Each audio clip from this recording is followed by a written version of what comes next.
I'm gonna hurt you if you ain't on now. Hey, Jay.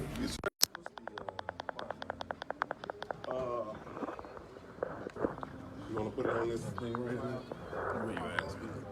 That's what it's for. You see me, I'm so perfect. Oh man, y'all know y'all the first radio station I've been to that got that right there for convenience.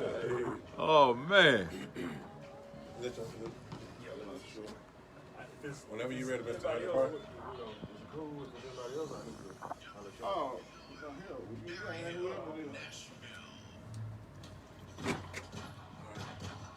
So, Doc, right now, we're going to go on live here. If you don't want to hear it, don't say it, all right? Gotcha. Said don't talk about nobody now, we live.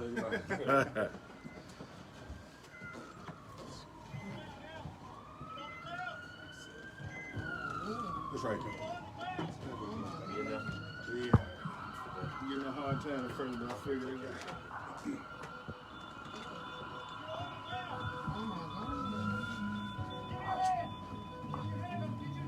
Tune in to the Black Family Talks, where we come together and talk about issues affecting the Black family every Tuesday and Thursday from 6 to 7 p.m. right here on the Mighty 147 WVOA.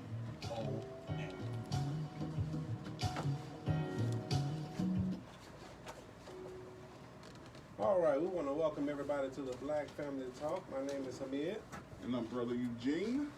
So tonight, family, we have a really special show. Usually we don't meet on Friday nights, but we had a show that was so special it warranted us coming on Friday nights. We have with us a very special guest that I know that we have all heard of and we've seen his work. And so I don't want to even talk too much tonight. You know, sometimes when you're in the room with people, you don't want to talk too much. I want to introduce my brother, Dr. Umar Johnson. Peace and love, family. Glad to be in Nashville. Thanks for having me here at WVOL 1470 AM, all the way from Philadelphia, Pennsylvania. Only my second visit to Nashville. Glad to be back. Black Tennessee, I am here. And we're glad to have you here. So, for the people who don't know why you're here, give them a little bit about what's the event coming on for you tomorrow. Absolutely. 4th annual Soul Day. Tomorrow, you understand, celebrating our entrepreneurs, everybody, educators, the youth, the family, the community. It's been 400 years, 400 years.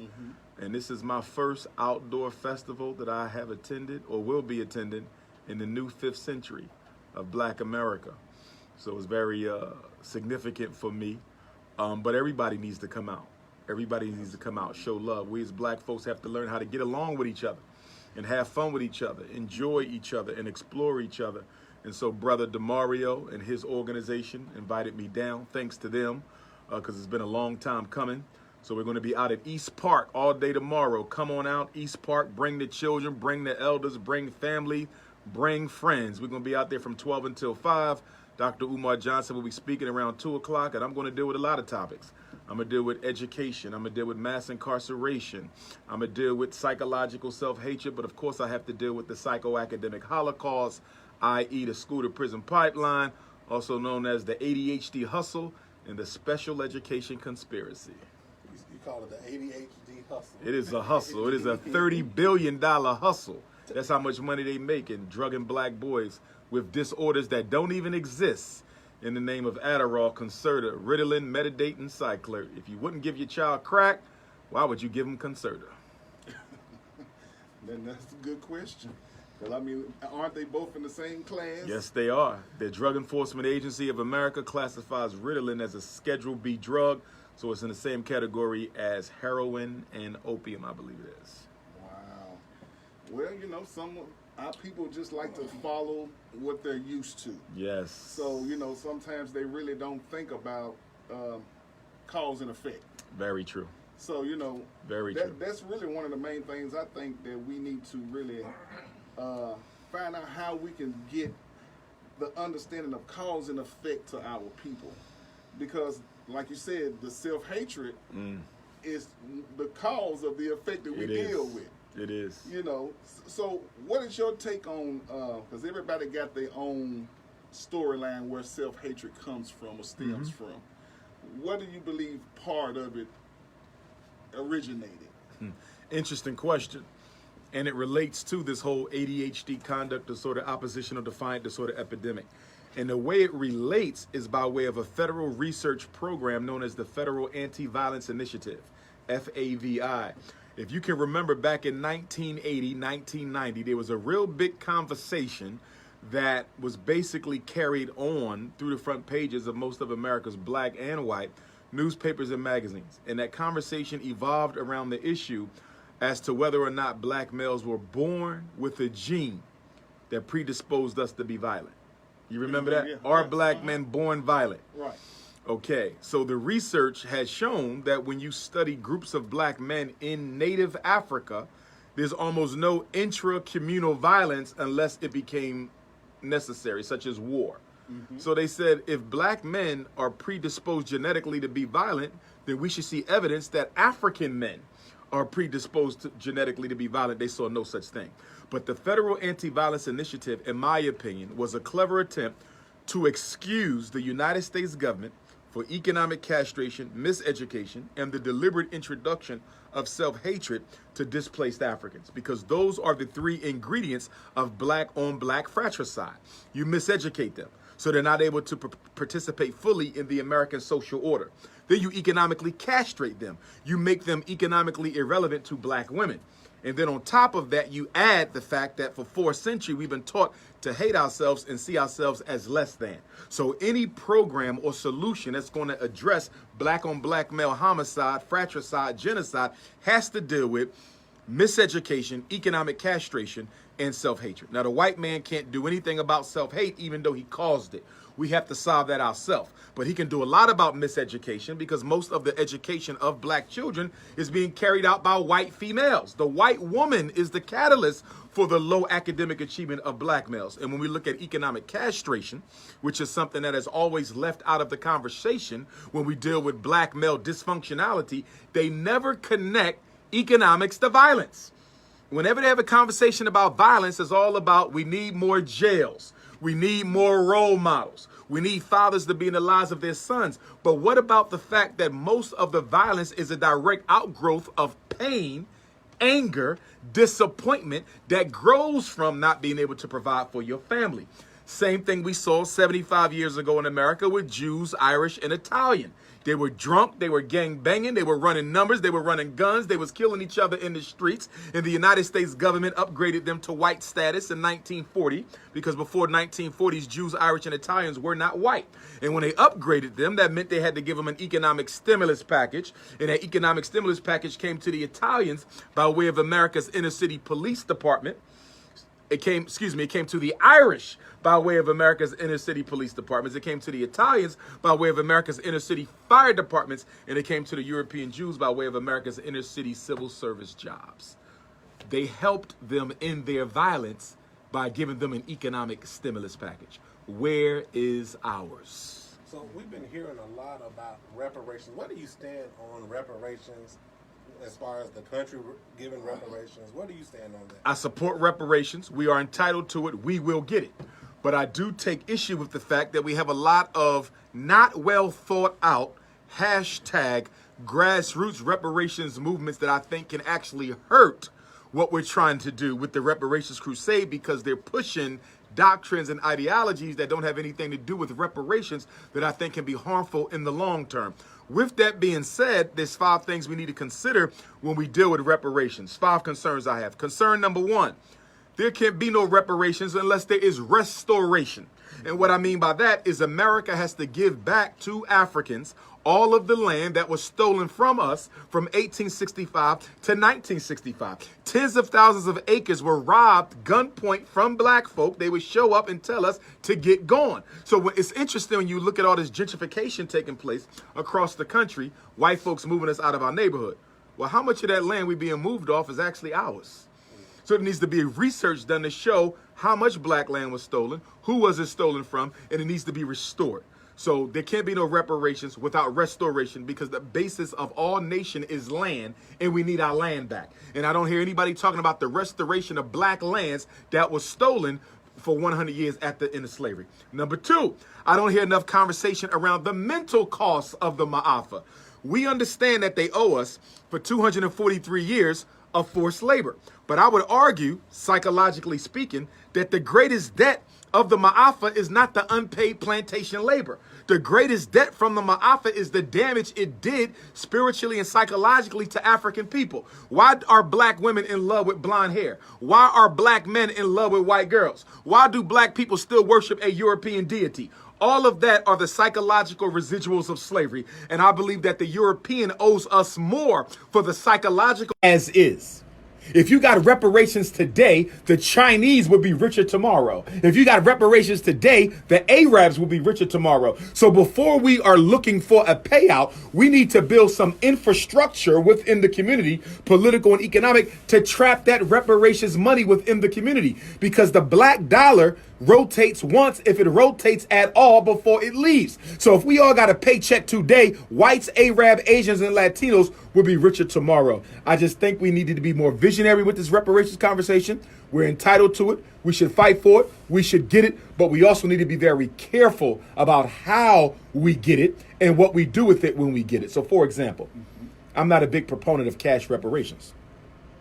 The reason I'm not a big proponent of cash reparations is because the American dollar isn't backed by any sort of material value.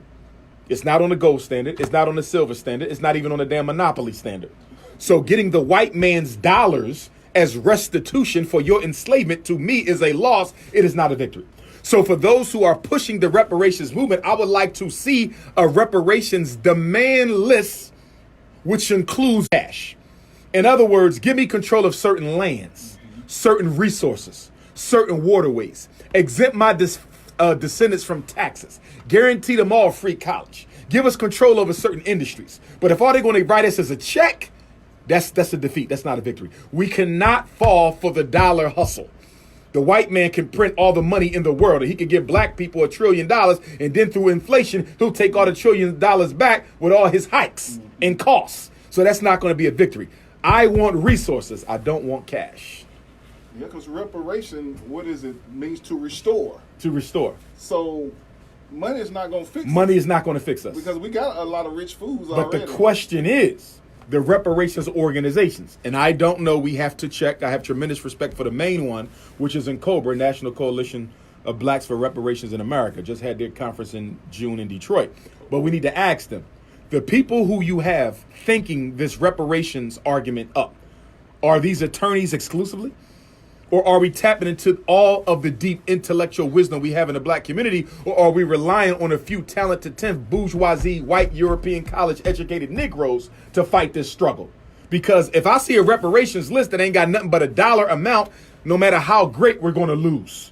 It needs to be resources on there, opportunities on there, not cash. Because the only thing you do with money is give it away. We need things that we can hold on to.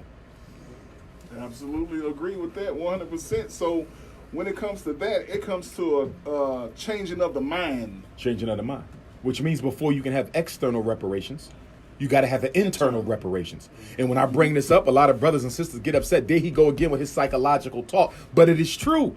Until you take the self-hate out of the African, no money will benefit you. Because right now, the number one motivation for an African is to imitate the European and live next door to the European. So any money you give us will not be used to heal. It will be used to cause further hurt. The average black person wants to imitate and mock and ape the life of a white man. So if you give them money, all they're going to do is become a better imitator of a white man. So instead of the Hyundai, it will be a Mercedes. Mm-hmm. Do you see that? Mm-hmm. So all they're going to do is buy more expensive white trinkets as opposed to using that money to invest in ourselves. In other words, the worst thing you can do is give a Negropean reparations, because a Negropean will give those reparations right back to the European. So let me ask you, because, but you know, I know you come from a psychology background, and we're sitting there talking about not money. We have to fix the psychological aspect of things.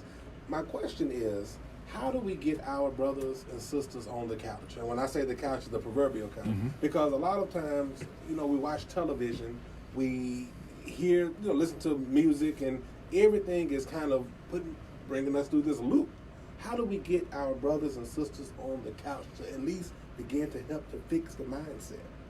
Rule number 1, everybody's not going along for the revolutionary picnic. We need to be clear about that. I would argue at least 60% of African Americans today are totally useless and worthless to the liberation struggle. They might be lawyers, they might be doctors, they might be business owners, but when it comes to liberating black people as a priority, they're useless. They have the values of the white man, the psyche of the white man, the interests of the white man. So with that being said, we have to pick and choose. We got to go fishing. Jesus used to say, well, you got to go out there fishing, right? For believers. Well, we got to go out there fishing for Africans who care enough about the people to do something for them. Carter G. Woodson, Miseducation of the Negro, said it best. The college-educated Negro is seldom of any use to his race because the education he gets educates him away from his people, not towards his people. So one of the hardest lessons I had to learn was everybody not coming for the struggle. I'm a psychologist, right? When we go to therapy, you know what we're taught? So when you sit down, first session, you have to make an assessment on this person's readiness and willingness to change. Some people, they're ready to change. A lot of people ain't never going to change. Some people on the fence, you can convince them to change. That's the same thing we got to do with our people. We got 3 groups: those who ready to change, those who thinking about it, and those who would never change. They will slit your throat before they get away from the European. We got to pick and choose which ones we want to waste our time with, because trying to save psychologically damaged Africans can be a very dangerous thing. Can be a very dangerous thing because they see you as the enemy. Right. You see, so we got to pick and choose who's going, and I really only think about 30, 40 to 50% of us are even worth saving. Frederick Douglass, my ancestor, said what?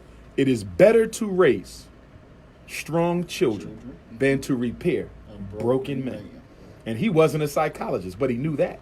Carter G. Woodson said what? If you control a man's mind, you don't have to worry about his thinking. Okay? And if you control his thinking, you don't even have to tell him to go to the back door. He will go on his own. And when he gets to the back, if there is no door, he won't make one and walk out of it. I'm not trying to save every Negro in America. It's a waste of time. It's a waste of time. Everybody didn't make it on Noah's Ark. I'm focusing on the babies. That's why we purchased those 2 schools in Wilmington, Delaware, February the 7th of this year. The Frederick Douglass building, Marcus Garvey building, and God willing, we're going to raise this $1 million so that we can restore that campus. We have 4 buildings in total, 2 schools. We were blessed enough to purchase with the monies raised from the people. And it is my hope that we raise $1 million between now and next summer, because I want to open up the school on Nat Turner Day, August the 21st, the date of the Nat Turner Revolution, 2020. 100-year celebration of the red, black, and green flag. That's when I want to start school. You know, just sitting here thinking about what you're saying, because you said a lot, but especially when it comes to schools, I know you had to deal with our people who say, well, what is he doing with the money? Or what is, you know, and they question even before you had the opportunity to do something. Yep. How do you deal with that? And actually, I have a question that said, what's one of the biggest challenges you face from the community you serve, and how are you able to move forward while experiencing that challenge? Well, here's the thing. Most African people love and support Dr. Umar and my work. Mm-hmm. The detractors are such a small number. They appear to look larger than what they are because they're so aggressive and consistent in their detractions. Mm-hmm. So, for example, I can think of 2 Negroes right now on YouTube. They make a video about me every day. First of all, what black man is sitting around making a video about another black man every day and won't even show their face? So you making a video about me every day and you won't even show your face. You see? So again, they so consistent because it's only a few of them. They got to be consistent. Mm-hmm. Because if they stop, won't nobody pay them no attention. Most of our people love us. If they didn't, we wouldn't have raised the $750,000 that we raised about those 2 schools. So you got to take the good with the bad. With the love, there's going to be a little bit of hate. But I'm not worried about the haters because they're mentally ill. Mm-hmm. And once the school is up and running, they're going to be crawling back apologizing, and I'll be letting them in too. And you say August? Once the victory come, everybody gets on the bandwagon. Mm-hmm. That's right. Mm-hmm. When I bought the schools, it was a big shift then. Everybody said, shoot, he almost there. I better get on this other side. Uh-huh. Oh, I'm sorry. I didn't mean it. I didn't mean it, Doc. I was caught up. Yeah. I drunk the Kool-Aid. Well, there's going to be some more Kool-Aid to drink when that school open. So when it comes to education, I mean, for me, I have an issue with the European curriculum for us. Yes. Is there, I mean, what can be done for those who haven't or will not have an opportunity to get the actual, what is the word? It's not the curriculum, but if it was a curriculum for us, by us, can we really? I mean, because like you said, only a few gonna be able to get it. Mm-hmm. So how do we get the real understanding about us to us and our people? Well, Because number one, theirs ain't gonna do it for us. no, theirs ain't going to do it. First of all, let's go back. Why did they desegregate the schools in the first place? 1954, May 17th. That's my birthday. Get out of here. Yeah. You're born on the anniversary of the school desegregation Supreme Ain't Court that decision. something? They didn't desegregate the school so black kids could sit next to white kids. Because sitting next to white kids don't make you smarter. You know why they really desegregated the schools? Because black people in those underfunded, dilapidated one-room schoolhouses in the ghetto were turning out better educated students than the white folks was turning out in the rich upper-class private schools. See, let us be clear now. We invented the gas mask before we could sit next to white kids. Right. We invented the stoplight before we could sit next to white kids. We invented the refrigerated truck before we could sit next to white kids. The golf tee before we could sit next to white kids.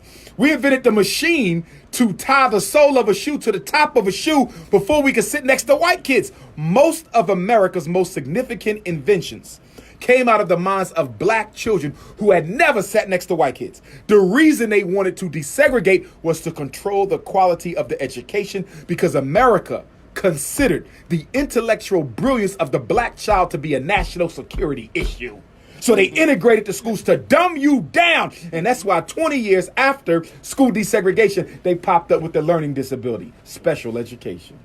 Ain't that the National Security Memorandum 46, I think it is, where they don't want black Americans and black To deal with Africans, Africans, yeah, to come Yeah, together. absolutely. Which basically tells you what? The only threat that the white man is concerned about is revolutionary Pan-African nationalism. He ain't worrying about this, he ain't worrying about that, he's worrying about Pan-Africanism. Anytime you hear a national security issue being the unification, political and economic, operationally, between Africans in America and Africans in Africa, that's Pan-Africanism. That's what Garveyism is. That's the only thing the white man is concerned about. No other threat. No religion, no other organization, none of that. Garveyism is his only concern. And that's true. Because, I mean, like I said, it's part of their national security. Absolutely. So, Because the European is a natural vampire. He is a political blood sucker. Europe cannot exist without Africa. As such, Europe has a vested interest in always keeping Africa underdeveloped and backwards. And to the extent that the black man and woman of America go home and liberate our mother country will be the extent to which the European must give up his control of the resources under Africa's ground. See, I don't know why God made the world this way, but God made the world in such a way that in order for the European to stand, the Africa must lay down. In order for the European to stand, the African must lay down. I don't know why God put the white man in an ice box called Europe and didn't give him enough resources so he can leave us the hell alone. But that's exactly what the Lord has done. So we are engaged in a spiritual battle to take back the original holy land of African people. That holy land ain't Mecca, it ain't Jerusalem, it's Africa. That's our holy land, because there's no land holier than the land in which he was born in. And that's no pun to religion. I have no issue with either religion, because Malcolm X was a Muslim, Garvey was a Christian. It's what you do with the religion that matters most. And speaking of religion, if you're going to organize black folks, you got to do something with the black church, because the black church has been the most parasitic organization in our community since the assassination of Dr. King. well, It takes in too much money and does too little for the people who they take it from. And if you notice, that's most black people's go-to. If they want to know something, they don't go to learn anything else outside of the church. After school is over, if they don't decide to go to college, anything else that comes to them in a learning setting, the only place is the church. Which is understandable from a traditional perspective, where the black church was everything for us. Remember, the black church is where you got your job. The black church is where you went to get security from the KKK. The black church was your life insurance. The black church was your first schools. The black church was the abolitionist movement. Frederick Douglass was even a preacher for a period of time, you see. Right. So I understand why the black church was the one-stop shop once upon a time, but it can no longer be that, because the black church has reinvented itself in the post-Dr. King era, and it has went from agitation to accommodation. But the church ain't alone. Most black organizations have went from agitation, fighting racism to building a relationship with racism. You see, not just the church. Most of your black Greek fraternities and sororities have went from agitation to accommodation. Okay, the NAACP has went from agitation to accommodation. Urban League has went from agitation to accommodation. Even the Congressional Black Caucus has went from agitation to accommodation. We don't want to fight racism. We want to build a relationship with it. Since when have you seen anybody change anything building a relationship with their enemy? I don't want no relationship with racism. I want to destroy racism. A lot of times what I see is the fact that we are starting to take money from, Yes. because it's the money thing. Yes. A lot of people don't want to lose their, Yes. I was talking to one guy, he was saying that they get X amount of dollars, some churches get X amount of dollars just to open up. Yeah. Even from a Faith-based initiative. Yeah. Yeah, that's what it's called. Faith-based. FBI. That's it. So, a lot The of people pastor is the new snitch. and that right there, that's a whole nother conversation. It's real. Yeah, but It's but real. you're right. Yeah. Whoever, see, the black church claims it's not political. But whenever you run for political office, where's the first place you go to get your endorsements? Mm-hmm. The black church. Because they got the people in them. Ain't no politics without the black church, you see. Mm-hmm. So what we have to do is we ain't got to kill Christianity. This is not a conversation on killing Christianity. This is a conversation on killing the hustler who is cloaked and disguising himself as a true missionary of the faith. That's what this problem is all about. You see, because the black church will love to talk about the Chinese is robbing us blind, and the Arabs is robbing us blind, and the Anglo-Saxons is robbing us blind, but you robbing us more than them. You know why? Because when I go to the Arab gas station, I do get some gas, even though he overcharged me. And I go to the Chinese store, I do get some stale food, even though he overcharged me. But when I go to the church, I don't get anything for the money I give you. You making money off a book you didn't write, selling a product that don't even exist. Right, y'all, you're listening to, we have to put it out, you're listening to Dr. Umar Johnson. He's in the building tonight. Tennessee, I am here. I want to see everybody tomorrow. 4th annual Nashville Soul Day, East Park, 12 to 5. Come on out there. I got a message for y'all. And I want every black parent in the building because we're going to talk about how you Negro mothers and fathers keep on giving permission for my little brothers and sisters to be evaluated for learning disabilities. Hear me well, Tennessee. Black children don't have learning problems. They have lazy problems. There is no learning disability. There's a lazy disability. And it starts with your lazy behind mom and dad. All right, so you heard it there. We want to go ahead and put the number out. Call us, because if you have any questions for Dr. Umar, I'm sure he'd love to hear it and maybe answer those questions. So give us a call at 615-227-1470, or you can call us at 615-737-9865, and he's looking forward to your call. So now I got a question that that's been on my mind, because if you notice how we just stated that we invented so much stuff when it comes to us.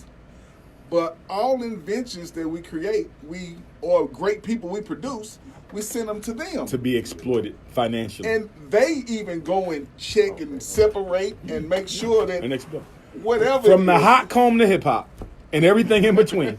Whatever black folks make, we give it to white folks to get paid off. Soul food, jazz music, you name it.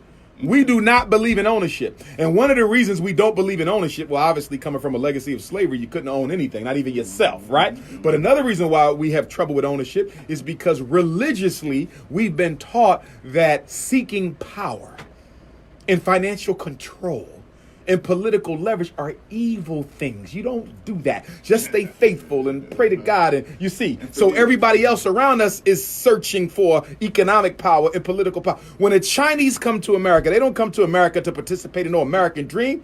They come to build a Chinese economic empire. The Arabs are here to build an empire. The Anglo-Saxon is here to build an empire. Black people are the only group in America who don't have an empire mindset.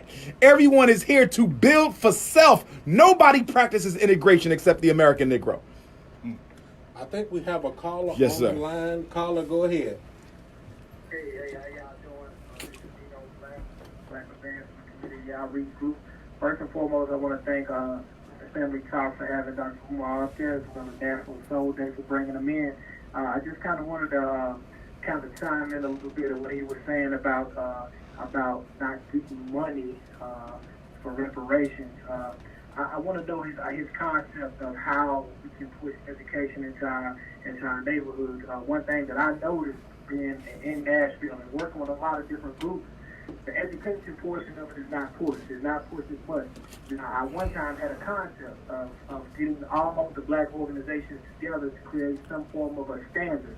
And that standardized concept is we all learn the same education. We all learn the same financial literacy. We all come to the same economic understanding, so that if we do go and protest a gas station that has treated us wrong in our black neighborhoods, instead of directing them to the next foreign-owned gas station down the street, we'll have another place for them to go. Or if we shut down that gas station that has been treating us wrong, we have another group of investors who are black with the black agenda that can come in and buy it. So my question to you is it possible for black subgroups to get together and create a standard, a curriculum of a sort that we can all follow and be on the same page? Do you think that's possible? Do you think that's something that we can achieve as a people? The most honorable Marcus Messiah Garvey, greatest black organizer in modern history, greatest black leader of the 20th century, said, if African people could get to know ourselves today, we could be a free people tomorrow. But he also said, if the black men and women are not careful, they will drink in all the poison of Western civilization and die from the effects of it. Can we do it? Of course we can. But guess what? You can open up a black-owned hospital in Nashville. You can have a black-owned school in Nashville. You can have a black-owned bank in Nashville. You can have a black-owned supermarket in Nashville, the 4 essential institutions of any self-sustaining community.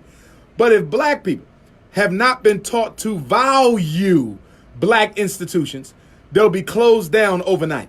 I have seen black businesses fail because black people would still rather buy from the white man than the black man. So at the end of the day, you have to do what? Reconstruct the African psyche.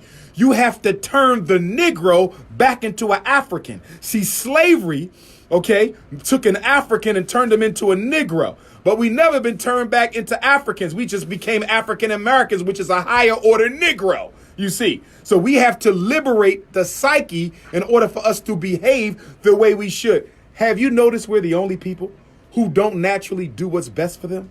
We're the only people in the country who don't naturally do what's best for them because we have been socialized, not only through slavery, but through public education. And I'm going to be honest with you. I think 154 years of public education has done more damage to the African child than 243 years of enslavement of our parents. I'm going to say it again. 153 years of free public school has damaged the mind of the African child more than the previous 243 years of enslavement of our ancestors. And do you know what the difference is? They enslaved adults, but they miseducate children. When you miseducate a child, you miseducating the whole generation because that child going to teach their child the same miseducation that they was taught. What's the most important job of a school? The most important job of a school is not to teach. Teaching is not the main job of an educational institution. The main job of an educational institution is to socialize. You know what that means? To make sure you and I can work together in the best interest of the people. To make sure all three of us can work together in the best interest of the people. Have you noticed that when we come from college, we normally can't work with other black folks? Because we've been socialized to work for white folks' interests, not black people's interests. Right. That's why you must educate black children together. We can't keep sending our kids to white women to be properly educated because all she's going to do is break the backbone spiritually of the black male child and make the black girl think that the best thing she can be is a white woman. It is absolutely amazing that black people, after 400 years, are still comfortable sending black kids to white folks and white-run schools to get an education. And then when your child becomes a coon, you spend the rest of their life trying to turn the coon back into an African, but you're the one that gave your baby to white folks for 18 years. Hey. White people ain't got no business teaching black folks. And I agree with you 100% because my son just got into middle school. Mm-hmm. And I sent him to the one he was zoned to. And the first homework he came home with was about slavery. Mm-hmm. So I took him out of there and went to another school. Get there, the same thing. So, opposed to me telling my people, hey, we need to educate our own, have our own, I decided to send my child to a black school, a private school where I pay for him to go. Yes, sir. I'd rather invest in his future than allow him to go through this for free, and then I have to wipe all this out. You can't. And it's already embedded. Yeah, you can't take it out. Anything put in the mind of a child will stay. You can't take it out. So, I mean, we have to really get to the point to where we trust in our own people enough to allow that. I mean, when I say something about a black curriculum, I was in a setting one time and I said, if there's a black school with a black curriculum for black people, would you send your child there? Only one person raised their hand out the whole group. Yeah. That was amazing to me because I was like, we love white folks. Black people are absolutely in love with white folks. And they don't want to admit they love white folks. That's why black women love their blonde hair. That's why black men love their white girls. That's why we all love white Jesus. We are in love with white folks. How do you go to war with the people that's at war with you while you're in love with them? How do you go to war with the people that's at war with you while you're in love with them? And you know what makes it even worse? Let's look at our spending habits. We spend $2 billion a year on Air Jordans, $1 billion a year on McDonald's, black women $20 billion a year on weave and perm, black men $3 billion on Timberland boots, $7 billion on liquor and alcohol. We buy twice the amount of Mercedes Benzes as white folks, but we only have a third of their wealth. Why black folks buying more Mercedes than white folk and you ain't even got half their money? Because Negroes are motivated by my Philadelphia brother Will Smith said what? Black people spend too much money they don't have, buying things they don't even need to impress people they don't even like. Yep. We are broke because we're trying to outdo each other. There was nothing wrong with that Nissan I had. But guess what? Because you came home with a Hummer, I'm going to go into debt with a Mercedes just to outdo you. Because a Negro is most definitely motivated to outdo other Negroes. He didn't even think about white folks. And I always ask, when that comes up when we in competition, I always ask them, where's the trophy? Where's the prize that you get for competing with me? The white man's validation. And you never get that. You never get it. I mean, so You never get it. you're really reaching for the clouds. Because once the white man, because we don't understand what genocide means. Genocide. Okay. Right? The white man will use Barack Obama to get rid of every Negro in America. And what they're going to do with Barack Obama after they get rid of every Negro in America? They're going to get rid of him. Right. You see? Because genocide is not about certain black people we don't like. See, a lot of our people think, well, they don't like Dr. Umar. They're just going to get him and leave us alone. No. Genocide means we got to kill the gene. And why do they have to kill the gene? Because this is one thing African people got, nobody else on the planet got. Every black man in this room, every black woman in this room, we got what? 100% genetic reciprocity dominance. Any woman you lay with will make your child. I don't care if she white, Chinese, Arab, East Indian, Latino, even though you better not be laying with her because I'm going to call you a coon. No black man got no business to be with anything other than a black woman. But any woman you reproduce with produces a black child. Any man the black woman lays with produces a black child. We're the only people on the planet that has 100% reproductive dominance. They hate you for that. Right. They hate you for that. The white man doesn't have any reproductive dominance over any other group. The white man cannot reproduce himself in any other woman. He hates you. Let's go to the lynchings, right? They lynched Chinese, never castrated them. They lynched Italians, never castrated them. They lynched East Indians, never castrated them. They lynched Jews, never castrated them. But 99% of the time when a black man was lynched in America, he had his reproductive instrument removed. Why did they castrate you, but they didn't castrate the Jews or the Chinese? Because they hate the fact that which is between your legs can exterminate them without a gun. That's why he made the gun, because the gun is his replication. Exactly. It is a replication of your reproductive phallus. If the white man want to get rid of you, he got to kill you. You want to get rid of him, you can reproduce him out of existence. And it only goes to prove that we are the original people, because We are the original people, and we are the chosen people. We the chosen people. We're the chosen people. Blessed be the firstborn child, and that's what we are. Africans are the chosen people, and Africa is the holy land. Y'all, we are listening to Dr. Umar Johnson. If you want to call in, please call in at 615-227-1470, or you can call in at 615-737-9865. All right, so let's talk about the school to prison pipeline. Let's talk about that. Now, how did that idea even come up? I mean, because I know it's very true and very relevant, but where did that idea start from? I'm not sure who invented the concept of the school to prison pipeline, but it grew out of the reality that the public school system in many cities is now the #1 referral source to the juvenile justice system for fresh bodies. A black boy is more likely to get arrested in school than on the street.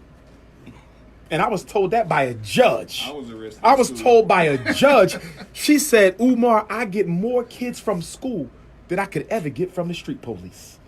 Wow. So I've termed it the psychoacademic holocaust. 6 steps. Step number 1, deliberate and intentional miseducation. They miseducate black boys on purpose. Why? Because the most revolutionary thing you could do in America is properly educate a black boy. And why is that? Because you make him a rival to the white boy for political economic control of resources and opportunities. Everything is about resources and opportunity. It ain't about votes and it ain't about prayers. It's about resources and opportunities. Black folks need to stop thinking about voting and praying and start dealing with some resources and opportunities. It's not because he poor. It ain't because his pants sagging. It ain't because his daddy in jail. It ain't because his mom on welfare. It's because white women deliberately miseducate black boys to make sure they can't compete with their own sons. Number 2, special ed. If they can't kill the black boy's spirit with miseducation, then they introduce these glow-in-the-dark, can't-be-proven, white man-invented disabilities. I know because I'm a certified school psychologist. It's what I do. Can you prove a learning disability? No. Can you prove mild mental retardation? No. Can you prove an emotional disturbance? No. Can you prove ADHD? No. Can you prove conduct disorder? I'm telling you, I evaluate. You can't prove them. They are ideas. Ideas. No proof. No blood test. No CAT scan, no x-ray, no urine sample. We simply give a whole bunch of tests, and then based off the scores, we make an inference. You see that? No proof. We infer that based on the scores, I think, I don't know, I think your son got a reading disability. He ain't got no reading disability. He never been taught how to read by your white teachers. So that's special ed. Then if they can't kill him in special ed, psychiatric meds. Now the ADHD, now we're going to send them to the doctor for some Ritalin, some Adderall, some Concerta. Can I ask you a question? Most black men in America are locked up for nonviolent drug-related offenses, correct? America claims to have a war on drugs, correct? So if America has a war against drugs and drugs are bad, why is it okay to give them to our kids?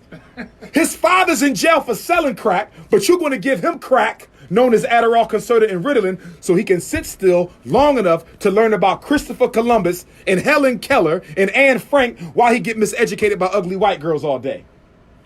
Not acceptable. Then after that, juvenile incarceration.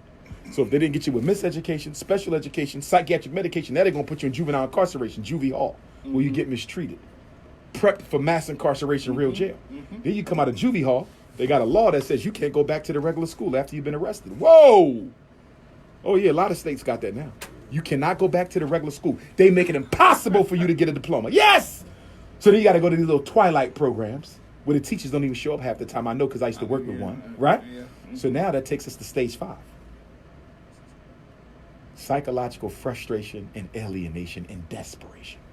This is when you start sagging your pants. This is when you join the gangs. This is when you turn your hat back. This is when you start looking at people mean. This is when you want to beat people up. You want to gangbang, rob, steal, kill. It wasn't in you. It wasn't genetically predisposed. It was a result of how you were treated. Not nature, but nurture. And that takes us to stage 6. Premature extermination. 1 out of every 4 black males will be murdered at the hands of another black male, suffering those same debilitating 6 steps of the psychoacademic holocaust. Miseducation, special education, psychiatric medication, juvenile incarceration, psychological frustration, alienation, and then premature extermination. This is America's plan for every black male. And if we want to kill it, we got to build our own schools. And you know what? You know what's so interesting? We would rather fight white folks. We would rather fight white folks. Negro came up to me the other day and said, Doc, you need to help us fight to get black history in the public schools. I'm not helping you do that. Why not? Don't you think our kids need to know who they are? Yes. And white women can't teach them. Right. If we want black kids to know black history, much respect to Dr. Malefi Asante up in Philadelphia with me, but I disagree with him and the rest of them when they went to the school district of Philadelphia and begged the school district of Philadelphia to make white women teach black kids who they are. And why did I disagree with that? Do you see Jews asking Chinese to teach Jewish kids who they are? Do you see Arabs asking East Indians to teach Arabs who they are? So why the hell we going to our former slave master saying teach our kids who they are? Those white women don't know who we are. But you got a church on every corner. The teachers go to the church. Why can't the church open up one night a week for free Black history education. If we really care about teaching our kids who they are, you got churches on every corner. Why can't we teach our kids ourselves? You know why? Because we too damn lazy. We want to keep on asking white folks to do what we don't want to do. And you know, it's funny because most of them will have an issue with that, because if you even think about the concept when you're dealing with the Jesus being white thing, Yeah. when the book tells you totally different. Yeah. Then when you show a black person, hey, even the book tells you that he couldn't have been white, they're going to say, well, he wasn't any race. Yeah. He wasn't any color. Yeah, see that? That's so self-hate. Yes, that's self-hate. I mean, you can't even see your own people as being something. We don't that want to see grand. glory in ourselves. The white man has killed the black man's interest in seeing himself as glorious. That's why we so multicultural, because black people need to annihilate their existence amongst all the other groups. Nobody believes in integration or multiculturalism but us. The Chinese don't want to see nothing but other Chinese. You see that? European Jew don't want to see nothing else but a European Jew. But the black man want to see everything else but a black man. And we will move and relocate again and again till we're the only blacks on the block. That's how self-hating we are. Wow. And guess what? If it took 400 years to make that Negro, it might take another 400 to get rid of him. Get us back where we supposed to be. And we ain't even starting yet. We ain't even started yet. See, the black man and woman ain't fooling the white man. The white man knows that we are comfortable under the oppression he has given us. Slaves. He knows we comfortable. The white man knows we comfortable. If black folks was serious, do you think Trayvon be dead? Will Walter Scott be dead? Sandra Bland, Tamir Rice, Philando Castile, Eric Garner? They wouldn't be dead if black folks was serious. And your boy wouldn't be going around selling signature Skittle packs and his gun that he killed the boy with. Exactly. That's like... But we got gangsters in the hood. Everybody that killed a defensive unarmed black person still alive, but you so gangster. Your ass ain't gangster, you's a coon. We got coons all over the place. Well, we're going to take this time out to highlight our donators and our sponsors, because without them, the show would not be possible. So we're going to start out with G's Barbecue, located at 925 Gallatin Avenue, Suite 101. Where that barbecue at? Where a pig ain't got a chance. I don't want no pig. It got to be beef. I don't eat no swine. They got some beef He ribs. got it all. I need brother. them beef ribs. Shout out to G's Barbecue. G's Barbecue, Located at 925 Gallatin Avenue, Suite 101, where a pig ain't got a chance. Yes, sir. And we also got Ronald Murphy Jr., which is a master barber at B's Barbershop, located at 104 Oak Valley Drive. For all designs, eyebrows, colors, eyelashes, or anything else you can come up with your hair needs, reach out to Ronald Murphy at 615-485-5627. Again, at B's Barbershop, located at 104 Oak Valley Drive. Claire Muhammad School, where a student cultivates strong self-concepts, good manners, and strong morals. This school has been in existence for over 48 years. If you're interested in sending your child here, please reach out to Mahassan Abdullah at 615-485-3488. Shout out to the Nation of Claire Islam. Muhammad School. Smith Funeral Directors, located at 706 Monroe Street. You can reach Melvin J. Smith at 615-726-1476. Smith Funeral Directors are here for you in your time of loss. Pruitt's Discount Pharmacy is Nashville's oldest black-owned pharmacy, with 2 locations, one on Dickinson Road in East Nashville and the other in South Nashville in J.C. Napier Clinic. They accept all insurance, deliver free meds for free. They also have alkaline water, which helps with gout, arthritis, diabetes, and acid reflux. They carry the CBD, hemp oil, and creams for pain and anxiety. They also have free samples. And they have the blunts to smoke because it's been legal in Tennessee since 2017. Again, that's Pruitt's Discount Pharmacy. Kajiji's Groceries, located at 3620 Buena Vista Pike. Stop by Kajiji's for all of your grocery needs for the freshest fruits and vegetables, natural lines of black soaps and hair care products. And if it's something on the shelf that you need that you don't see, speak with management and they'll make sure that they accommodate you. Again, that's Kajiji's Groceries, located at 3620 Buena Vista Pike. Now, the event of the month is the 4th annual Nashville Soul Day, which will be at East Park, 700 Woodland Street in Nashville, Tennessee. Tomorrow, September the 7th, 2019, it is going to be a great event from 12 o'clock to 5 o'clock. Please come out because the admission is free. You're going to have featuring 615 exclusive and the brother here in the building tonight, Dr. Umar Johnson. You do not want to miss it. I brought a couple books with me too, only a few. And I've read that book, and that book is very informative. Thank you. So yes, sir. So we're gonna want to make sure that whenever you support these black businesses, please let them know that the Black Family Talks sent you there. You all tell family, tell friends. Tomorrow is going to be everything. Dr. Umar is going to be giving us a lot of jewels, and so please make sure you come out for this event. But I think we have a caller on the line. Caller, go ahead. Good afternoon, gentlemen. Good afternoon, good evening, Dr. Umar. And thank you so much for always sharing knowledge with us. I truly believe you were sent here by the ancestors as well, the ancestors reborn. I'm calling because I have a unique perspective or insight into our financial situation. I've been in the financial industry for over 20 years. I also majored in education and psychology as well. And because I work for some of the largest financial institutions in the world, I know the disparities that we have financially. We think we have money. We don't have money. We think that we're sending our children to good schools. We are not. There are some schools that the Europeans send their children to that we have no idea. Like their children are learning stuff that you learn at Harvard. Wow. So yeah, I'm telling you, you have no idea. There's one company that I work with, distribution company, an Asian company, okay? They provide all the food for all the Asian restaurants in the state. They only deal with other Asian restaurants. They provide all the meat, all the vegetables, and then they only put their money in the Asian bank. There's an Asian bank here in the South area, in the Georgia area, called East West Bank. They have a bank here in the West, and they also have a bank in the East. In China. They only deal with each other. We don't do that. We don't have that. We don't have a bank that, in Africa that we can partner with.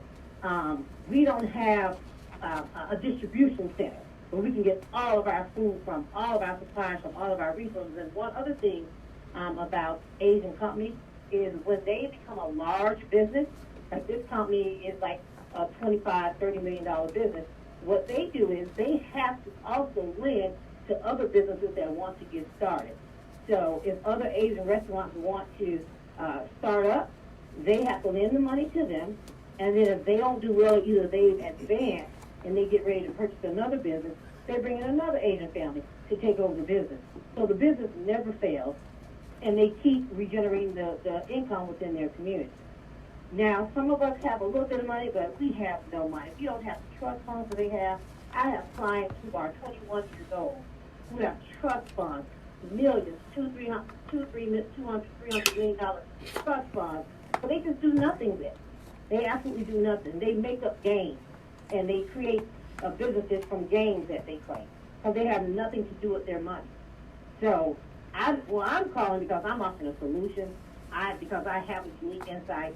And I'm not trying to plug my company. I don't even want to say my company's name. I want you guys to get in touch with me. Well, this is what you do. Take my number, Queen. You able to take my number? But, Can she hear me? There's another number I can call. But I am willing to, company that we just started on August 2019, for the very reason to honor our ancestors, but to also give that to our community. And we will share our revenue with your company, with your institution, and help you with whatever you do. Okay. I was going to give you my number so you can send me a text message, and I'll definitely give you a call, see what we can do. Okay. It's 215. Okay, give it to me again. 215 989 Okay. 9858. 215 989 9858. Dr. Umar. All right. Looking forward to the conversation. Now, we do have some African banks we can work with. Take our land back, and we're going to unite, one solution at a time. We're going to take care of ourselves. Got you. All right, thank you for your call. Thank you. I do want to let everybody know that the views and opinions is that of the Black Family Talk, not necessarily that of WDOL, but we do stand behind everything we say 100%. 100%. Also, we are coming up on the end of our show, and we want to thank everybody. We want to thank Dr. Umar. We want to thank our brothers, Brother DeMario, and the brothers and sisters who are working very hard with Nashville Soul Yes. for bringing our brother into the city to be able to come and share with us and teach us some things. We also want to thank those people who called in tonight. We want to thank the people who are our sponsors and our donators. But before we leave out of here, because I think we have about 3 minutes left, but before we leave out of here, we would like to always ask our guests to give us the last thoughts. Last thought. First of all, make sure y'all donate to the Frederick Douglass Marcus Garvey Academy. You can send your check or money order payable to FDMG Academy, P.O. Box 9634, Wilmington, Delaware, 19809. If you missed all that, you can just message me on my website, DrUmarJohnson.com, or you can send me a text message to 215-989-9858. I leave with a quote from my ancestor Frederick Douglass, my 4 times great-grand cousin and uncle. He said, "If there is no struggle, there is no progress. Those who profess to favor freedom and deprecate agitation are like men who want crops without plowing up the ground. They want the rain, but can't stand the thunder or the lightning. They want the ocean, but they're scared of the awful roar of the waters." He said, "People may not get all that they work for, but you will work for all that you get. And if we are ever to be freed as a people, then we ourselves must strike the first blow. A man who will not fight for himself is not worth being fought for by others." He said, "For 20 years, I prayed on my knees to God for freedom, but the good Lord gave Frederick no freedom till I got up off my knees and started praying with my feet. Power can seize nothing without a demand. It never did, and it never will." You all, thank you for tuning in tonight, and we're going to be back here Tuesday. If you missed the show live, you can go to the Black Family Talks on Facebook, and you'll be able to catch it on Facebook. We're doing a Facebook Live, so you can catch it on Facebook. Thank you for tuning in, and we will see you on Tuesday. Peace. Good night, family. That was a good one, fellas. Nashville. You ready? We always make sure we cut it all the way off, because after the show, you never know. Man, thank you so much. Oh, no problem, no problem. I could have held that conversation for another hour. Yeah. I was gonna be like, I got a lot to ask this man. Shelby can be well. Great show, okay. Get in his army too? You gonna get in his army too? Sorry about that. What's going on, brother? All right, pleased to meet you. Okay, yes sir. Sure. Add that to that cast. Y'all, can we get a picture if you don't mind? No doubt. Put it up some. There we go. Yeah, I got you. Just turn it right here. Better yet, give me the fist. Okay.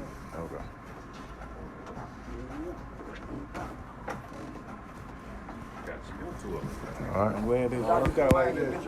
Sure. Wait that in mind, bro. You gonna stand right here behind them? Sure, that'll work. Give me the other fist.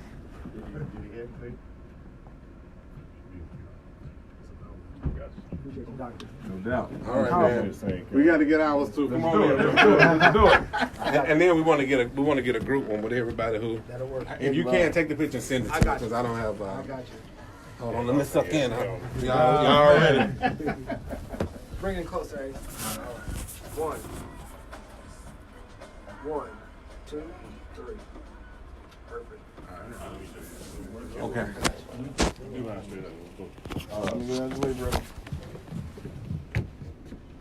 1, 2, 3. Perfect. And you go through this every day?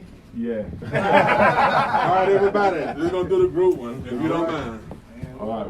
We're gonna just we get it right here, Mr. Heidelberg, if you don't mind. Please. Oh yeah. You got to that. We got to have a founder. Yeah. Come on in. Come on in. Bring it in tight. 1, 2, 3. And I'm gonna hop on in too. If you could take this for me, if you don't mind. Don't do the prison kneel in the front. That's good. I'm messing with you, bro.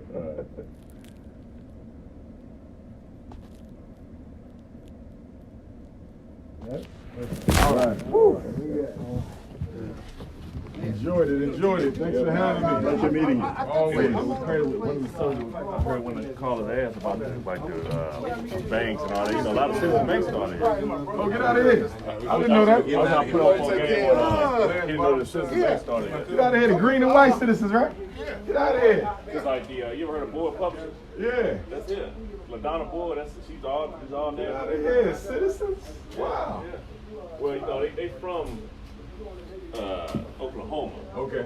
They moved here. They moved here a long time ago. Okay. Oklahoma Citizens Bank and Board Publishers, they make Bibles. Wow. All right here, bro. Like it's a lot of history. Wow, I would have never knew that. Yeah, all the stuff. Man. All the stuff. You from LA? That was a good interview, though. Oh yeah, what's up? Yeah, bro, it's life is brand on shit in my city. Right. No, I feel you. I'm glad you give me that history, though. But you know about all the black colleges, you know? I knew about Fisk, Tennessee State, Meharry. I ain't know about the rest of them. American Baptist College was right down the street. Nah. Yeah, it's a Get out of here. religious black college. Then you got Lane right down the street. Wow. They all still open. Also, Wow. right here in the metropolitan Nashville, man. And you said it's how many of them? So when I mean about 11 universities, you got 11 universities, period, not saying they're black. Right. But you got 5 already in this city alone. That are, okay. And that's why I'm like, on the other city, they got more or of the same as Atlanta. Okay. I was Yeah. telling you about how we got TSU, Fisk, Meharry, American Baptist College. We got Lane down the street. Yeah. Wow. Lemoyne Owens in Memphis. It's Quite a few of them here. right here, but you know, All of them, 3 of them on Jefferson Street. alone, yeah. I think I spoke at Lemoyne Owen before. Yeah, that's in Memphis. Yeah. In Memphis, yeah. Yeah. I think I was there before. But yeah, that's on the black college in Memphis, for them to be a black city. That was a good interview, y'all. That's how it's done, huh, doctor? Oh, man.